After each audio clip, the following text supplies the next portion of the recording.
જે સિટી બસમાં ભ્રષ્ટાચાર હાલે છે, ગેરકાયદેસર હાલે છે, એમાં હું સહમત નથી. એટલે ચીફ ઓફિસર શ્રી દ્વારા મને માનસિક ત્રાસ આપવામાં આવે છે અને એ માનસિક ત્રાસના હિસાબે કંટાળી મેં એક વિડીયો વાયરલ કરેલો, જે જાહેર જનતાની સલામતી માટે અમારા ફાયર ડિપાર્ટમેન્ટનો પ્રશ્ન હતો. એના માટે મેં વિડીયો વાયરલ કર્યો તો મારી માનહાનિ થાય એવા કાર્યાલય આદેશ મને કર્યા છે. એ કાર્યાલય આદેશને હું વખોડવા માટે પ્રતિક ઉપવાસ આંદોલન માથે બેઠો છું. અમારી નગરપાલિકાના ફાયર શાખાના સુપરવાઇઝર તરીકે જેને કામગીરી આપેલી રાજુભાઈ ધાધલ નામ છે, એમને એમના વિરુદ્ધ પણ ઘણી બધી રજૂઆતો અલગ અલગ મુદ્દે હતી.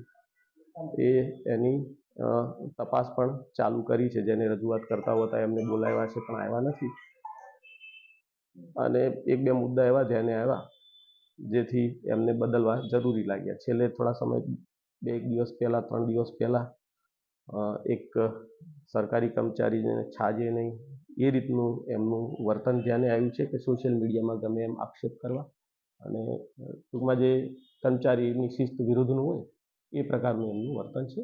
પછી એમને એમની મૂળ ડ્યુટી પર પરત મૂકેલા છે સેનિટેશન શાખામાં ડ્રાઈવર તરીકે, અને ફાયર શાખાનો ચાર્જ બીજા કર્મચારીને આપ્યો છે. બીજા જે કોઈ આક્ષેપો કર્યા છે બિલકુલ એક શબ્દ જ કહેવાય કે વાહિયાત છે.